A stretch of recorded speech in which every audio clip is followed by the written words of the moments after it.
Welcome to A Moment with Charles and Richards. I'm your host, Kyle Doherty. In this series, we are here to educate you on what it means to be a modern gentleman. We will cover many topics throughout the series, and love your input on anything you would like to learn about that we could educate or share with you.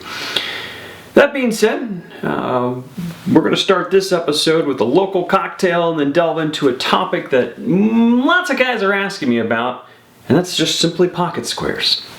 But first, let's make that cocktail. This local cocktail called the horsefeather it's debated on how it started, whether it was in Lawrence, Kansas or through Rieger Distillery. Either way, it's local, it's refreshing, and great because it's going to be 80 degrees tomorrow.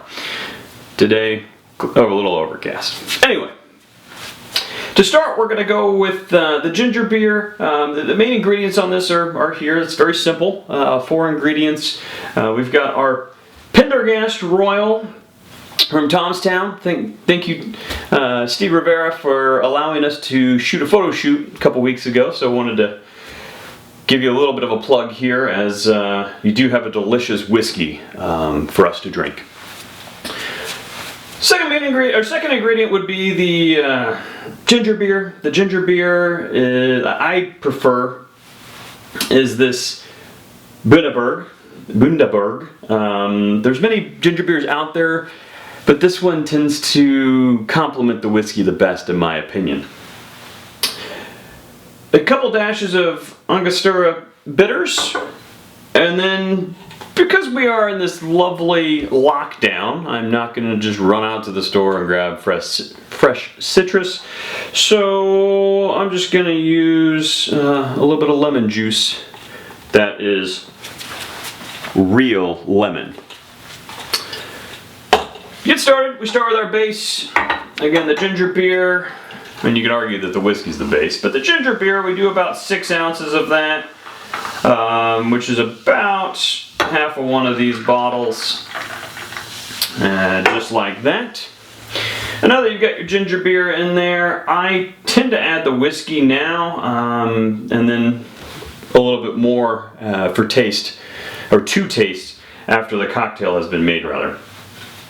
Again, we're using Thomastown Pendergast Royal.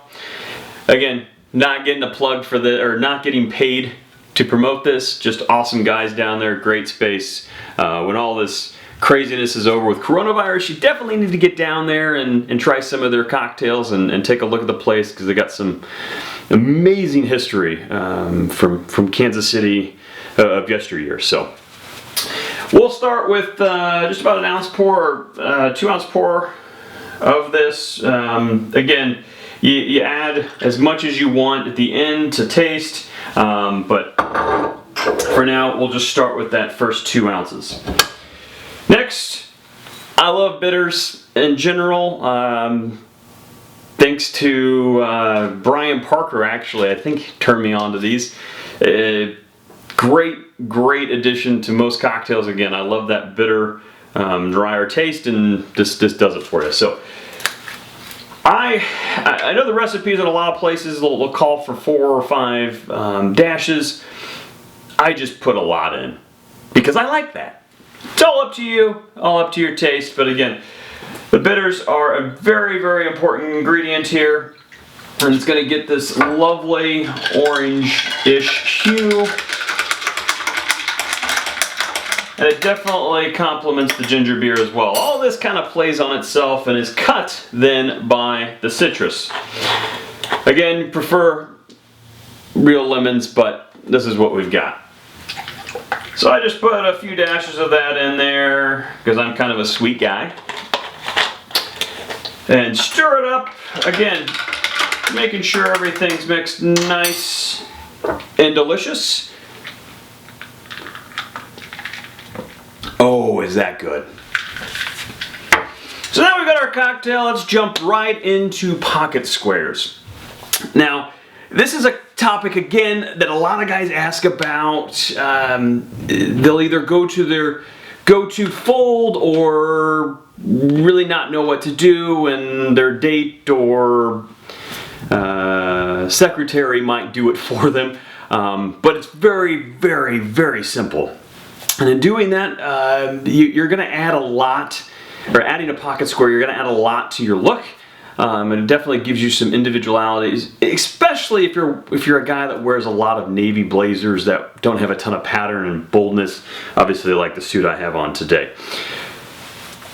So there are many types of ways to, or there are many ways to fold a pocket square, rather.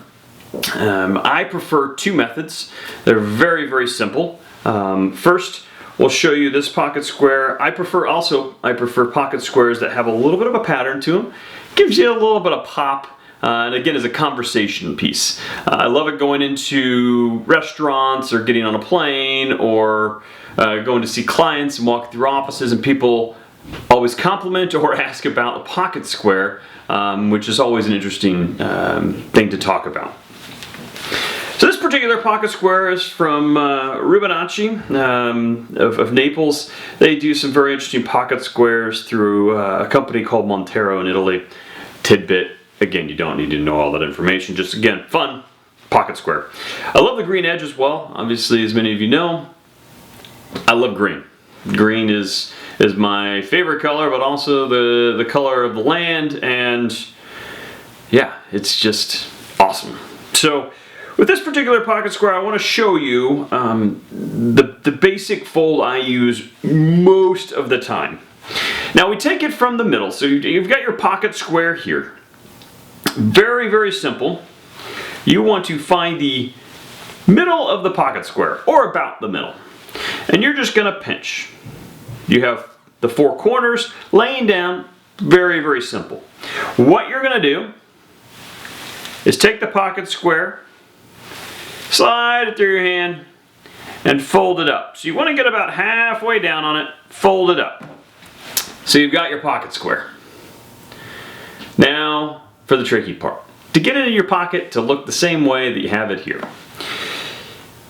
Make sure that you do grab it lower. Obviously, if you grab it up high, it's going to be hard to get down in your pocket. But grab it a little bit lower, and you just literally shove it in. Now, when you shove it in, you've got some different things that could happen. Obviously, the points go down or whatever.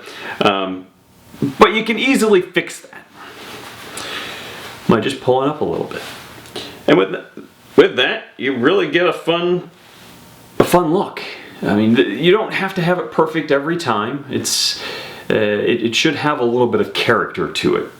So that is the main pocket square I use, or style I use. Another style would be a pressed pocket square. And these are the two. There's tons out there. Everybody touts their own as being amazing. I think mine's amazing, but again, it's just my opinion. This particular pocket square is a linen pocket square with a nice hand-rolled light blue edge. That being said, it doesn't really fit into the pocket very well in the style that this one does. So what we have to do with this particular pocket square is we end up folding it upon itself. So here you are, you've got your four edges, 4 points, and I always like to show the points. Some guys like to fold their pocket square to where they've got just a line sticking out. I like to give it a little bit more, and in doing so, it doesn't look like it's something that doesn't need to be there. I mean, it has purpose, and it has this personal style that you're portraying. So I start by just kind of putting the points at different locations here. Again, doesn't have to be perfect. And then you fold it upon itself first in half. So you want to get that point right below the top. And what that does, it just eliminates the bulk in the lower part of the chest pocket. And from there, just fold the sides into each other. And when you want to fold it, you kind of do it by just measuring very easily the width of your pocket, and then fold upon that with. This particular pocket square, it did require a little bit of pressing, given that linen is, well, a very interesting fabric to work with. The pressing allowed it to get into a little bit more of a formal shape than just the fold of a silk. And now that we've got the pocket square just as such, we just slide it in. It's not the most difficult thing in the world, but when you slide it in, you can have a little bit of play with it.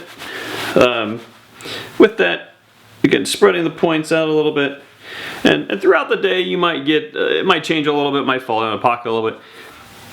Not a big deal. Again, just pull it out, and you'll have a good look or a good accessory to have. To spruce up your either simple blazer or yeah, any look really. So that is in essence the pocket square. If there's any questions, comments, please leave them below. Also like us, because we do want to educate as many people as possible and have you guys join us in this crazy coronavirus time where we're all stuck in our houses. So again, comments, let us know what you think, and if there's anything else we could, topics we could address in later episodes of this series, we'd be happy to educate you on what it means to be a modern gent.